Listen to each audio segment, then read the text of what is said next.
तिकडे अकोल्यामध्ये ईव्हीएम मध्ये बिघाड झाल्याने मोठी धावपळ उडालेली होती। रांगेत उभ्या असलेल्या मतदारांनी संताप व्यक्त केलाय। बीआर हायस्कूल मतदान केंद्रावर ईव्हीएम बंद पडलं। अधिकाऱ्यांकडून ईव्हीएम दुरुस्त करण्याचं काम सुरू आहे। त्यामुळे अकोल्यामध्ये आपल्याला अशा रीतीने काहीसा गोंधळ पाहायला मिळाला।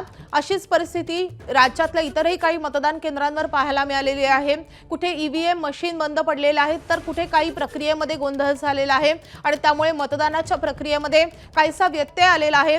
तसाच प्रकार अकोल्यामध्ये घडलेला आहे आणि त्यामुळे मोठी धावपळ उडालेली आहे आणि जे मतदार सकाळपासून रांगेत उभे आहेत त्यांनी मात्र या सगळ्या प्रकारावर संताप व्यक्त केला आहे।